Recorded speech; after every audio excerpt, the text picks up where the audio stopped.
Hi everyone, my name is Alyssa. I read and welcome to another video. And in this video, I'm going to recommend some YA contemporary romances. So I have 7 books here to recommend to you that are young adult contemporaries. They usually have some kind of romance in these books. So let's just get on with the video. First book I'm going to recommend is Alex Approximately by Jenn Bennett. This is a very summery read, so I'm probably recommending this at the wrong time, but anyways. First of all, I should say this is You've Got Mail retelling in a young adult setting, which I absolutely love, that's for sure. And in this one we follow Bailey, and she recently moves to California to live with her father. Things with her mother isn't going the greatest. She's recently married, and I think the new relationship with her new spouse isn't going so great. So Bailey makes a decision to move in with her father. And she's a huge movie buff. She loves classic movies. And she is part of an online community. And on this online community with other moviegoers, she meets a boy named Alex. And they kind of have this like online flirtation, and he lives in the area that she's actually moving to, but she's really nervous about letting him know because she's nervous about meeting him, and I think rightly so. I completely understand. You don't really know who you're meeting when it comes to people online. So she doesn't end up telling him, but she feels bad because of her feelings and clearly his feelings for her. She moves during the summer, and since it's summertime, she gets a summer job, and she gets a job at the museum, which I really liked that aspect. I thought it was really unique to explore a very different kind of job, especially a job for a teenager. But she gets this new job, and there's this security guard. His name is Porter. And there's a bit of like a hate to love romance in this one. You can tell that he's kind of intrigued by her, but you know, he goes about it in a very teasing like way. And then he's a surfer, which I thought was really cool to explore. And I just really enjoy this romance a lot. But obviously Bailey is conflicted because she has feelings for this online friend of hers, but also maybe has feelings for Porter. And so I really enjoyed this. It's a great summer read if you're looking for one to escape the winter months. So I highly recommend this one. The next one I'm going to recommend is The Start of Me and You by Emery. I think this is one of my favorite YA contemporaries, I think, of all time. I've read it twice and love it both times. And in this one we follow Paige, and Paige is struggling with the grief of her boyfriend. Her boyfriend tragically dies, and she's kind of been known as like the grieving girlfriend, I guess. Like everyone goes up to her and is like, "Oh, are you okay?" And it's been going on like that for a really long time, and she's ready to kind of have like a new fresh start. So before the school year begins, she makes a list of things that she wants to do to kind of get her out of her shell, and one of them is maybe give a kiss to one of her crushes. So she has this list of things to do, and one of them is also join some kind of club at school. In comes Max, who is actually the cousin of her crush, and they develop a relationship, and he convinces her to join the quiz bowl. He's a bit nerdy, he's really into reading, and he's just like one of those people who just knows a lot of things, and which makes sense why he's involved with the quiz bowl. And it is their developing a friendship and maybe some more. There are some hard-hitting topics in here. Obviously grieving. She has a fear of swimming because that's how her boyfriend tragically passed. It was a swimming accident. There's stuff in here with her grandmother, so trigger warning for death of a grandparent, so just know that going in. But yeah, this is one of my favorite like YA contemporary romances. I just was like swooning in here like because I just love Paige and Max so much. They're so great with each other. There is a sequel called The Map from Here to There. I wasn't a fan of it as much as book 1, so don't feel like you have to read book 2, but if you're feeling like, oh my goodness, I need more, then maybe pick it up.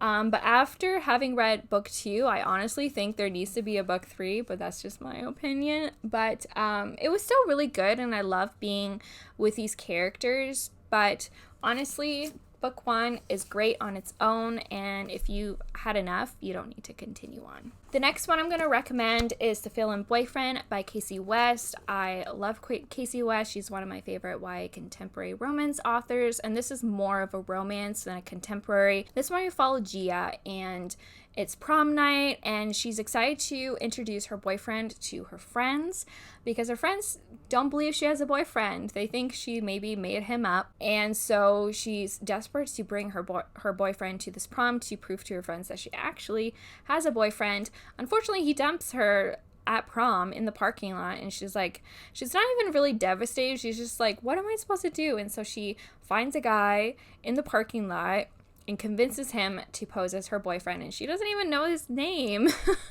but she does it, and they hit it off right away, and she pays him back by pretending to be his girlfriend at some function, and it's their developing relationship. And I just loved this so much. It was so cute, so adorable, and I think his name is Hayden, and she develops a relationship with Hayden's sister, which I enjoyed. And Gia is kind of like a popular girl, and I thought it was really interesting to read it from her perspective because she, unlike some popular girls, she's actually like one of the nicest people ever. But because she really grows and learns to be less superficial. And I just really loved seeing the development of the relationship. And fake dating is just so much fun. It's so adorable. So I definitely recommend this one. The next one I'm going to recommend is Keeping the Moon by Sarah Dessen. I read this ages ago, but I really enjoyed it. It was really cute. I would say this reads, I don't want to say it reads like a middle grade, but it's kind of like a younger YA, especially in compared to some of Sarah Dessen's other books. But this one we follow Coley, and this is a very unique story. I think she is kind of upset because she has to spend the summer with her eccentric aunt, who is an artist, and her aunt actually paints, I believe, greeting cards, and so that is how she makes money. She lives in this old house that's kind of falling down, and she's always having to fix things. But Coley, her mother is an infomercial kind of celebrity. She lost a lot of weight, and so she makes a lot of like workout videos and everything like that. So she's part of the kind of weight loss industry, I guess you can say, since she had this big success. Her and her daughter were really overweight for a long time, and they moved around a lot, which is kind of interesting. But then one day they kind of settled down somewhere, and her mom got a job at a gym, and then eventually she just started kind of changing her lifestyle. And so they went from being overweight to being at a healthier weight. And so her mother is really obsessed with weight loss and staying healthy and things like that, which is a huge contrast to before.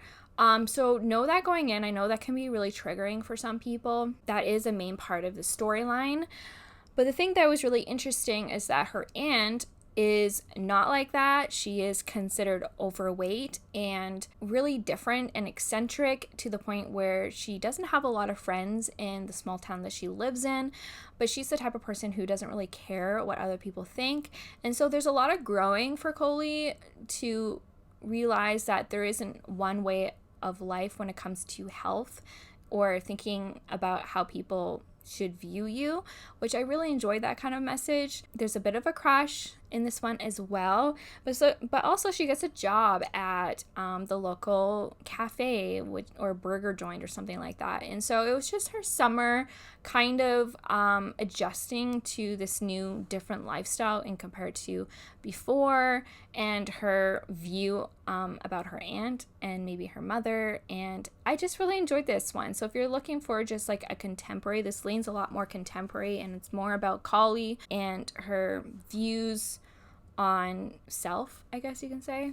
I definitely recommend. The next 3 books are all part of the same series, and they're all kind of companion novels. So they could be read out of order if you really wanted to, but they're all part of the same series, and I will go through one by one.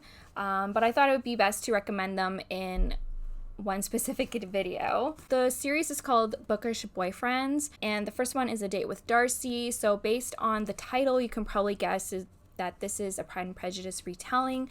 And in this one, we follow Mary Lee, and she is super excited because she's going to a new prep school.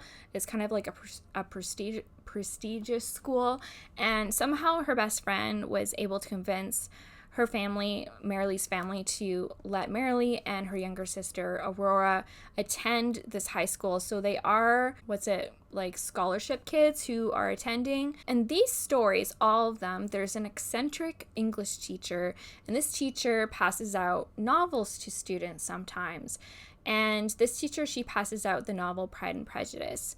And with this novel, Marilee experiences Pride and Prejudice while she reads it. She realizes her life is kind of emulating the story. It's super cute. It is a Pride and Prejudice retelling, but at first you think it's maybe a Romeo and Juliet story. So she meets a boy named Monroe, and she's sure that she's going to fall for him. But then there's another boy named Fielding, where obviously they start off on the wrong foot. So this is kind of like a hate to love romance. I love this book so much. I have reread it a few times, I think.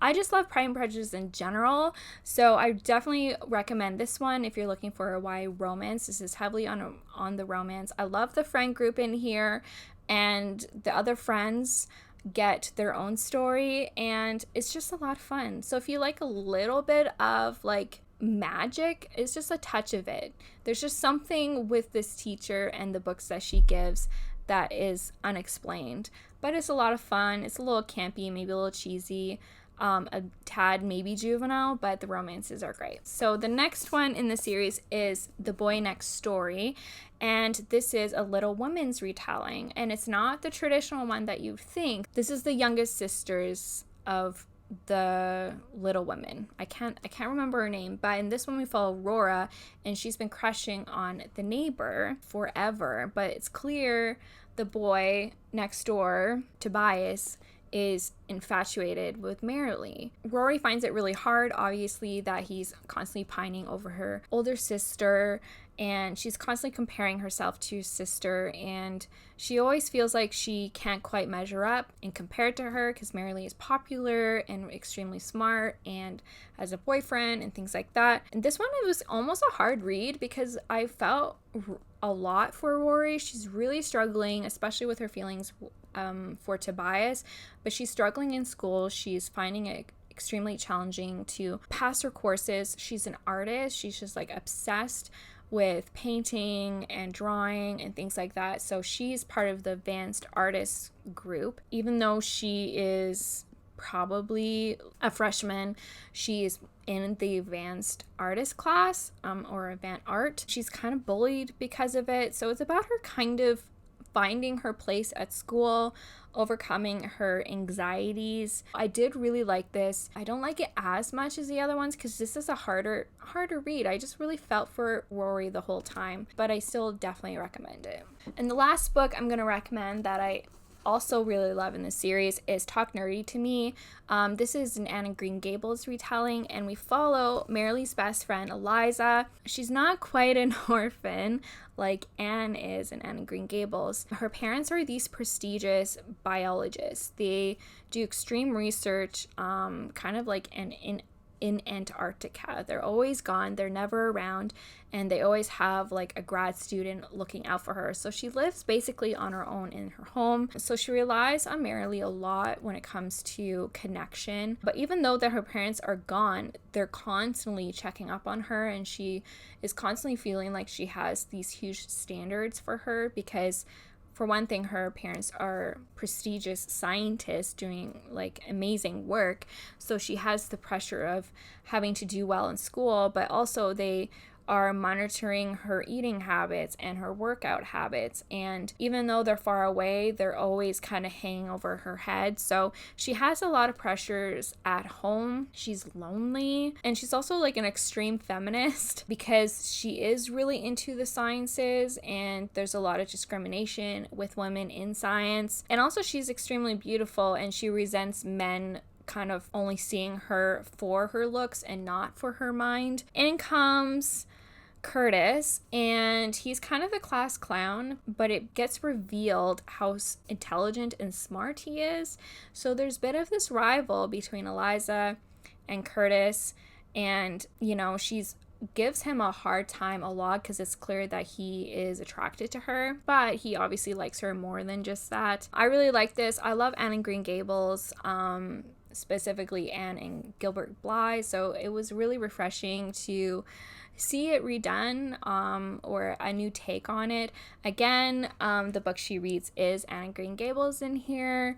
There is always a second book in these stories, so the secondary story that's mentioned a lot in here is Frankenstein. In book 2, the other book that's talked about a lot is The Great Gatsby, and then in book 1, the secondary book is Romeo and Juliet. So I definitely recommend this series. There's a fourth book out that I have. I just need to get to at some point, which is the Sherlock Holmes retelling. So I just absolutely love this series. I highly recommend it if you want a YA romance. So those are all of my YA contemporary romances. If you have any romances to recommend that are YA, please leave them down below. I love to see your recommendations. If you've read any of these books before, please comment down below. I'd love to know if you liked them or didn't like them. I'd love to have a conversation with you in the comments. If you like this video, please give it a thumbs up. Please subscribe if you have not done so. You can follow me on Goodreads and Instagram. And you know what? I want you to keep reading. Bye.